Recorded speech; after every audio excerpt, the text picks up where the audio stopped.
I'm Dave Greco, and this is my Murder of Crows.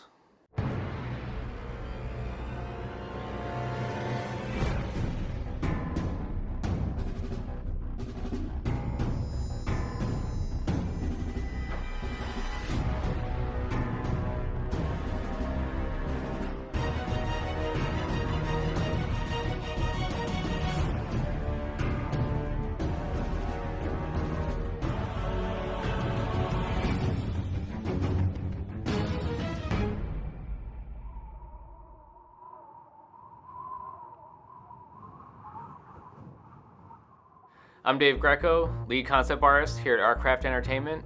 So I was born in Concord, Massachusetts, and grew up in Massachusetts, which means I bought my liquor from the packy, and I like Jimmy's on my ice cream. I definitely had an affinity for drawing when I was a little kid. It was something I always wanted to do, and I was fortunate that my parents saw how much I was into it and really encouraged me to do it, with art lessons and getting me as much supplies as I wanted. It was something I was obsessed with always. I would bring all my coloring books to class. I would spend time not listening to the teachers and just coloring in my coloring books. You know, I was definitely a kid of the 80s as well. I was obsessed with Ninja Turtles. Or I was huge into Inspector Gadget for some reason. Go, Gadget, brother! But I spent a lot of time drawing Ninja Turtles. I think when I was a kid, I pretty much tried to do everything. I did painting, like colored pencils, ink. Just basically when you're a kid, you're trying to get your hands on anything. And when I wasn't drawing or painting, I was just a Nintendo nut. You know, I was a video game junkie of the 80s. I got my first Nintendo when I was a kid, and I was obsessed with it, between Zelda, Adventures of Link, Battletoads, Final Fantasy. I was just one of those kids that was just obsessed with it. And after Nintendo is when I got a Sega Genesis.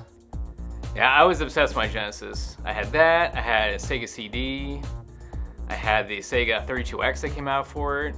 You know, I tried to get my hand on as many games as I could. Then after Sega Genesis was N64 down the road. Me and my buddies were obsessed with playing Bond all the time. Playing GoldenEye, that game was unbelievable. So a lot of my whole childhood on the side of art was definitely mixed with just playing video games all the time. And I was definitely like huge into the old school Super Nintendo RPGs. Played a ton of Chrono Trigger, played a lot of Earthbound, all the Final Fantasies. You know, I was just huge into those growing up. There actually was a point towards the end of high school where I didn't think I was going to do art for a career. I didn't think you could do art as a career. You always hear the term starving artist, and for some reason that really sunk in with me. So there was a point in my life where I thought I was just gonna join the military after high school. It was pretty much my plan B. I didn't really know what else I could actually do. But it was during the time where a lot of 3D stuff was coming out. I think like Starship Troopers, and Fifth Element came out.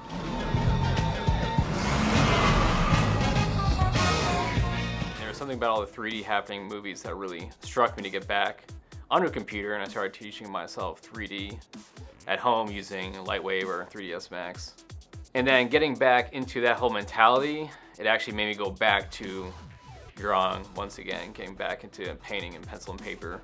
I just really wanted to get back into what I was in love with in the first place. When I was 16, I started my own web design company with a couple friends of mine. It's called Intrepid Website Development. And we spent most of our time on the computers. And that was a lot of time people had like GeoCity websites and real crappy websites. So we kind of knew what we were doing a lot more than a lot of the adults did at the time. And we were doing full websites for corporations. Everything was basically what we would spend our time doing after school. And I was doing all the graphic design and layout of the websites. And we had some of the other guys doing the programming for it. That was super exciting and really got me back into the swing of things. And we were surprised on how much it took off. It's a company that's still being run today, and we had started at such a young age. It was during that time that I started applying to art schools at the end of high school, and I still thought I wanted to be a graphic designer as well. So I actually ended up applying to one school in Massachusetts called Montserrat, which just ended up not being the school for me whatsoever. It was definitely more of a fine arts school.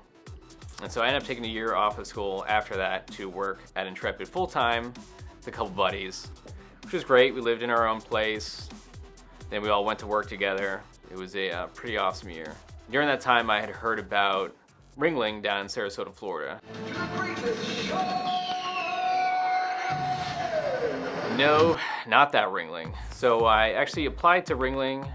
They're huge with their 3D and 3D program. And it was during that time I still thought I wanted to do 3D. And got into the waiting list for their 3D animation program and got accepted into illustration. And once again, I was like, you know what, let's just get back to the roots here. Let's get into illustration. I love to draw and paint, and that has seriously probably been one of the best decisions I ever made. And I really feel like that is where the real story of my art and my career started, was down there in Sarasota. I couldn't have imagined a better school for me. I loved every single day at that school. From the people I met, everything that I learned, Ringling was perfect for me. So through most of Ringling, I was doing illustration, but I wasn't really sure what I wanted to do with it. A lot of people there going for like children's book illustration or commercial illustration.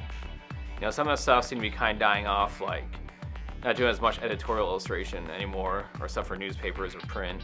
It probably wasn't until halfway through junior year where I kept hearing more and more about concept art. Yeah, a lot of people were in my year hearing about it. It was definitely something that was starting to grow as a profession for illustrators. And then something just, it knocked me off my feet. You know, I've been a video game junkie my whole life through all this, huge into games.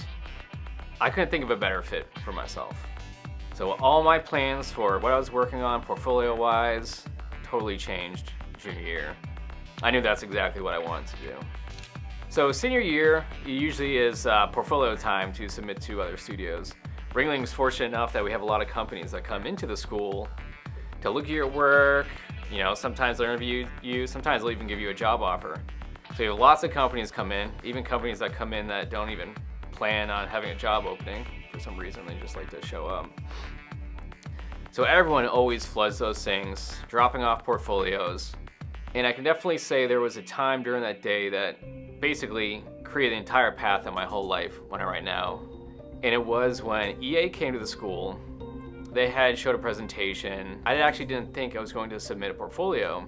Then last second, I was like, you know what? They have like an hour till portfolio submissions are done. Let me run home, grab it. I'll drop it in the box. I remember last minute, I dropped it through the door.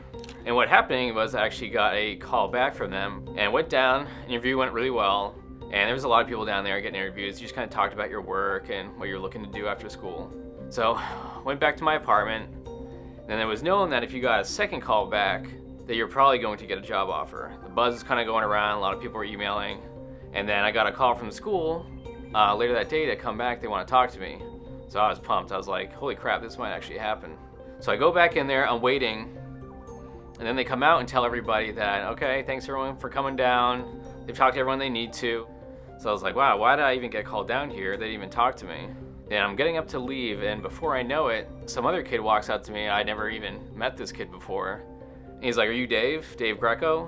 And I was like, yeah, that's me. He just put out his hand, said, congratulations. Looks like you got the job. And I was totally confused. But I guess what they did is they ended up giving my offer to another Dave, a animator that was meant for me. And then they had to take me back, and they apologized. It was kind of a roller coaster of a ride through that whole thing. But it's pretty funny.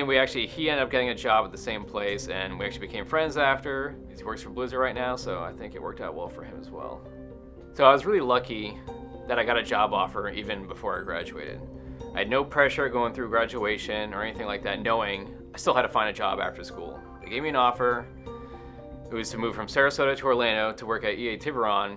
So I couldn't have asked for more. It was huge for me, and it's such a big deal to get a job straight out of school where you can continue to keep working, because the amount of work that you produce, you know, you just keep getting better and better every day. You know, when you have to work another job and then work at your portfolio at night, it makes it so much harder to compete with everyone else that's continually producing work all day.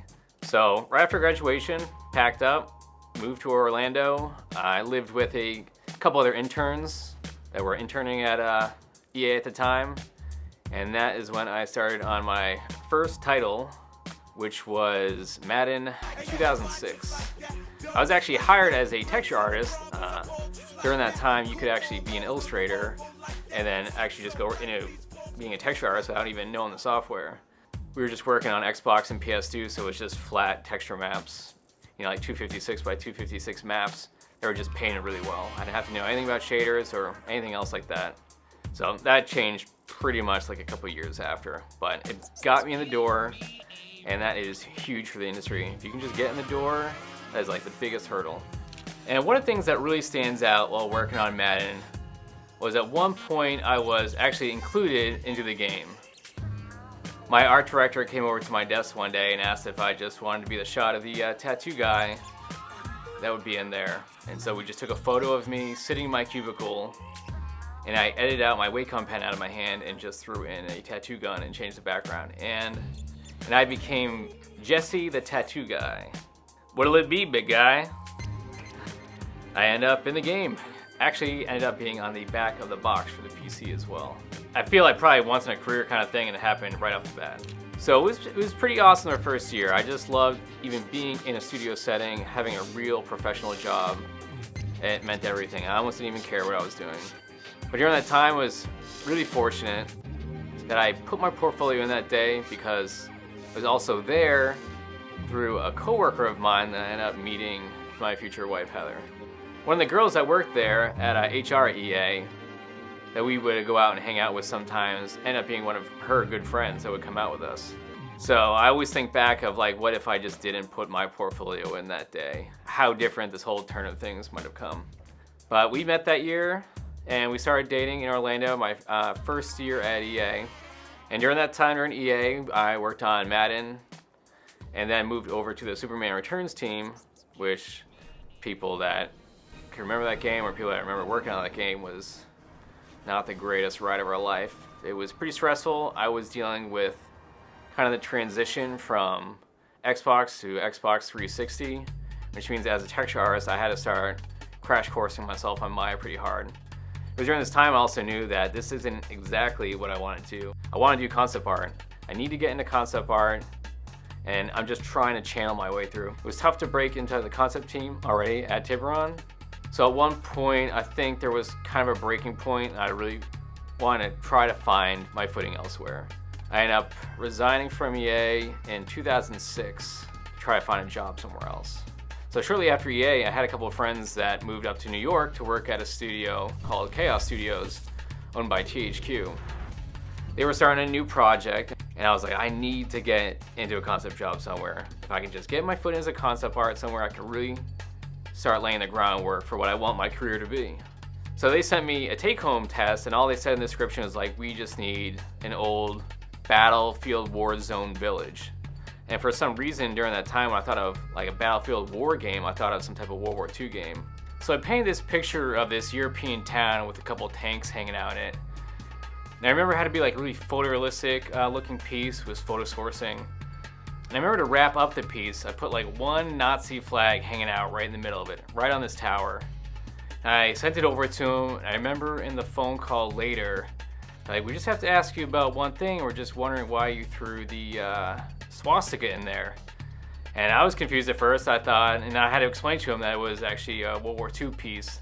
It seemed to make sense to me at the time, but I think that threw them a little bit at first. What I guess they were shooting for is a more futuristic type of war game. Some battlefield set in the year like 2020 or something. So having some old school village with a Nazi flag in it didn't seem to fit. So I ended up getting the position for it, but it actually meant moving from Orlando to New York City to work in Manhattan. That was a big deal. So we packed up everything we had, took a real chance. We moved right into the East Village, right in New York. I can say that living in New York was probably one of the best experiences I ever had in my life. And so much actually happened to us while living in New York. I was on the Maury show a couple times, which was interesting, on the crowd and on the stage. I got to eat at Jean Georges. I actually enjoyed just being able to ride the subway to work and back every day. I actually found that super relaxing. And I did get a chance for a homeless lady to yell and spit in my face on the subway one day. That was great. So Heather at the time also was looking for work, and she actually had worked CSI down in Orlando, which our careers really couldn't be more opposites of each other. Ended up finding employment working in forensics for NYPD. So Chaos Studios was created by the core team of the guys that created Desert Combat. They were a mod team picked up by EA, and at one point they broke off to do their own thing, and then were picked up by THQ as their publisher. So basically we were trying to create another first-person shooter that had a lot of like cool ideas from Desert Combat and kind of do our own thing. It was some of the best people I've ever had to work with. Everyone was super passionate. It felt like this was our project, a whole team. We're all young guys living in New York, working on just like a passion project. It actually ended up doing pretty well. It was fun being that core concept of the game for a whole title. You know, it was very empowering for me. I got to do concept all day. You know, it was amazing. Soon as Frontlines ended, we ended up working on what would be kind of the bigger successor, doing a first-person shooter, and we started working on HOMEFRONT. So we had a lot of enthusiasm going into the production of HOMEFRONT. You know, we still had a really great team from Frontlines, and we were excited to have like a larger budget and start a new game from scratch. There's a lot of great ideas coming from the team. You know, everyone really felt like they're on the same page for a long time. It wasn't till maybe I feel like a year or two into production where things started to feel like it took a bit of a turn.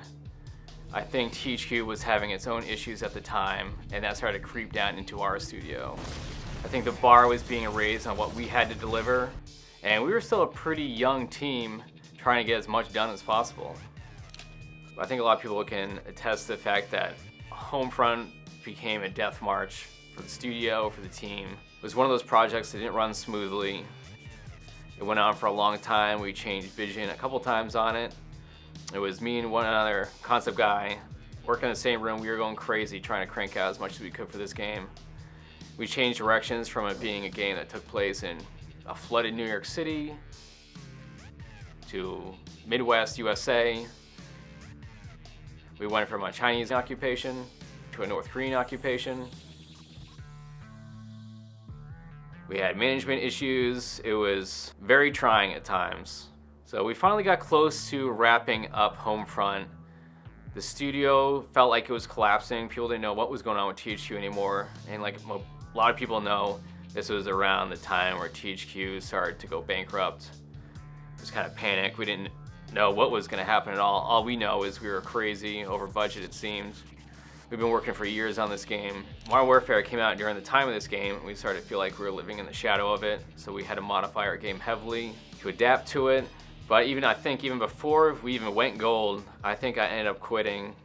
And it wasn't a super easy decision to quit. I had spent 5 years there. I worked with some of my best friends, but the place was just tearing my brain to pieces.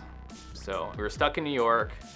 Heather was still working for NYPD, and I had a massive rent to pay, and I didn't have a job. And there really was no other studios in New York. So I actually went on unemployment for a short amount of time, went crazy on my portfolio, and I just started scouring the country for another studio. I really hated the fact of having to move us cross country. Again, since she already did it once, and now because of a studio situation, we're gonna have to do it again. All I know is we really wanted the next spot to be a more permanent solution. And so I know we wanted to move south somewhere, so I started looking at studios in Austin, Texas. So it was during all that search, I actually found King's Isle and put in an application for when there were concept art positions. I got an interview for a position, flew down there for an interview, and that's one of the first times I met Melissa. She was one of the people that interviewed me at King's Isle. It was for a senior concept art position, did a take-home test, and when they gave me my offer letter, they gave me for a mid-level concept position because they said my skills were more in line with a mid-level position. Bastards. I ended up having to take the job anyway, so I got down there. We both moved down there. I actually moved down there a month early while she got everything settled up in New York. Started up at King's Isle, and I was actually really nervous about starting at King's Isle and working on the type of art that was appropriate for the game. I've been working on first-person shooters, very realistic stuff for about 5 years, which was very different than the kind of Wizard 101 look that they had going on. But I will say it was at King's Isle and doing that type of work, I think I actually really found myself as an artist. I found out what type of art that I really love my use of color and light that I could never really do with like a photorealistic military game. I could really figure out what my art was. So one of the big draws of when I went to go work for King's Isle was the fact that they work on MMOs. And one thing that actually carried through me most of my life, starting from around 99, 2000, when I first went to Ringling, was my true initial love for MMOs. I was a massive EverQuest nut, probably starting in 2000. I think I started playing EverQuest when Velius came out, and it hooked me immediately. Everything I loved about fantasy role-playing games and computers, and it just seemed to all tie in for me.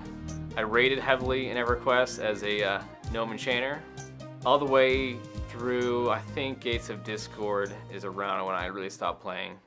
Raided heavily through Luckland and Plains of Power and all those expansions, Killing Quorum. And it probably wasn't until 2004 when I started EA that I gave up EverQuest. I actually hopped on, I was playing Final Fantasy XI for a while.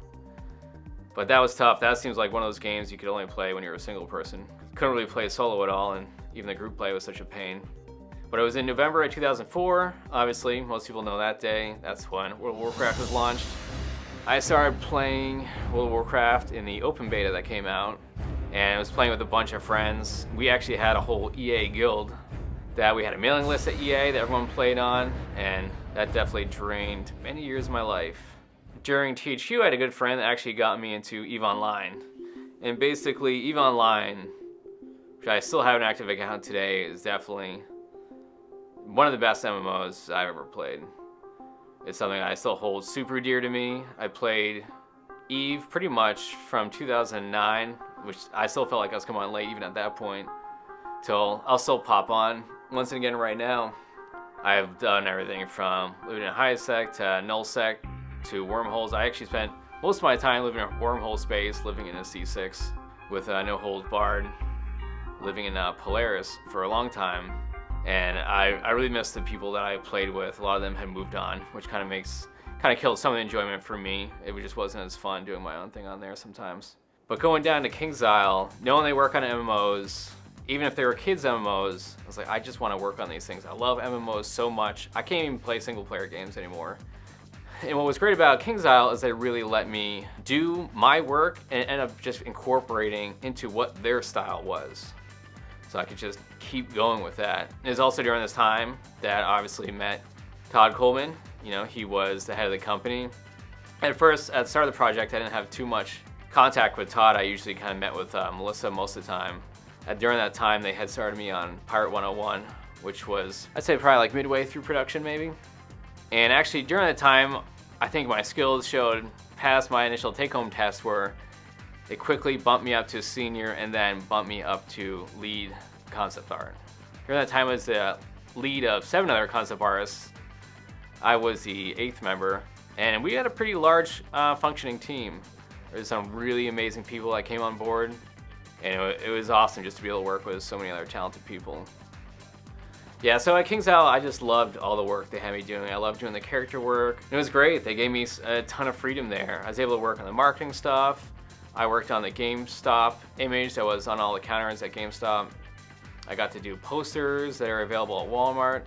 And I was able to show so much of my work was going out constantly. It was something I planned on staying at King's Isle for a very long time. And one thing that was great about the studio is it really felt like a large family. I felt very comfortable at home there. I loved living in Austin. We actually were getting settled in here in Austin. Also, I got to welcome a new baby boy into my world. And we had a son born in 2014. And, sounds cliche, but he's definitely changed my life. You live a different life after that day. And so that was a stressful thing about coming to WARCRAFT, is having a 6-month-old at the time and take that kind of job leap. You have to worry about more than yourself. But I still think it was worth it. Obviously, from where we are today, very much worth the jump. And let me just say, I love every little thing about that little boy.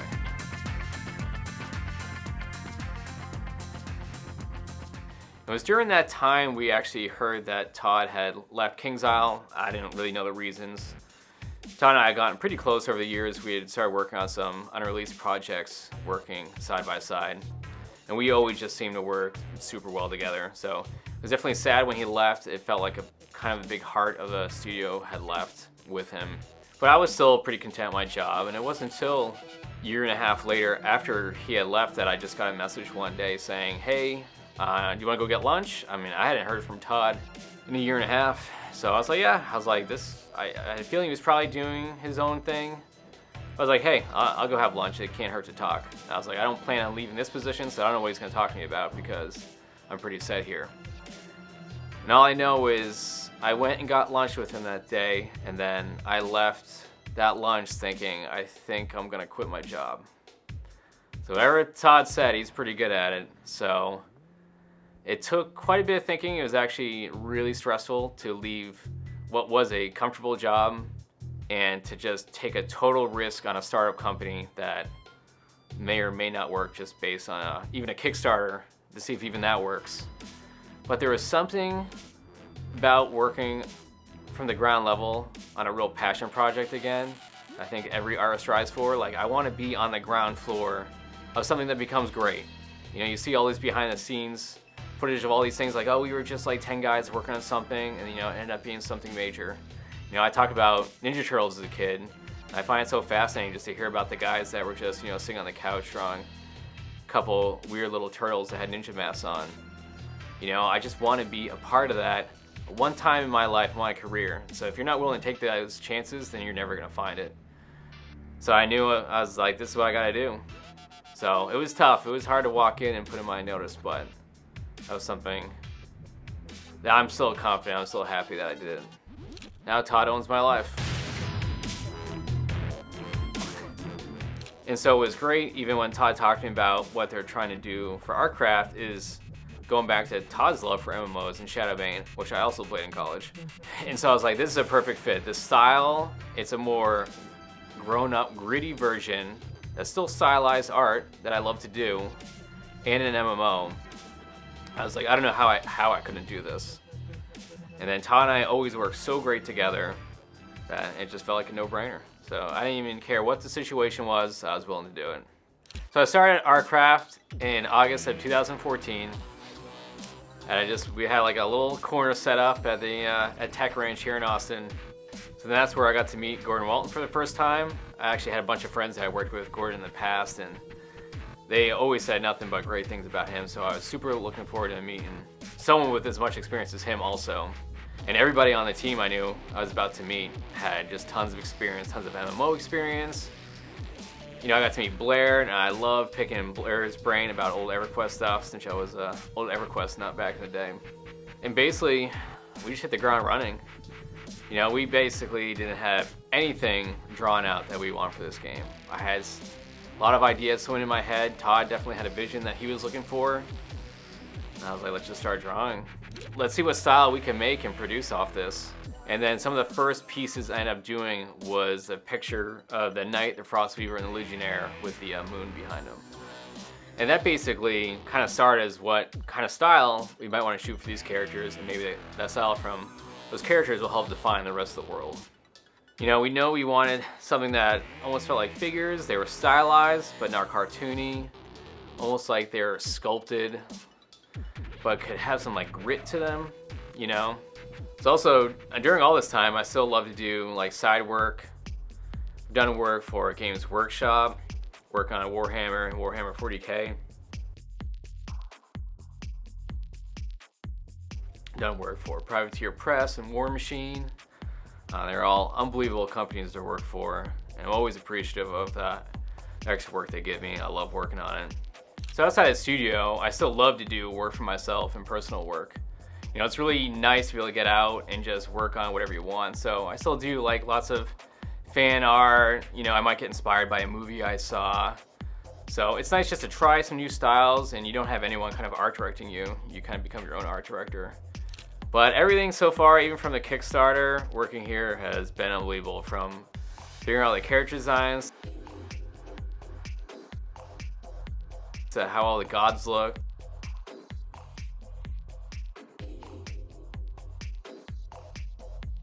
to the environments, to our marketing work. Working with Todd and Gordon has been amazing. And I couldn't be more proud of what the team's doing, and I'm super looking forward to what we can put out this year. So that's pretty much been my life and my career, kind of in a snapshot. I still tie a lot of it back to going to my apartment and grab my portfolio that day to give to EA. I can't imagine where the path of my life would have been without dropping in their submission box between my wife, my son, everything we do here. You know, it's worth taking those risks and just putting your art out as much as you can, because you never know who's going to grab a hold of it, and you never know where it's going to take you.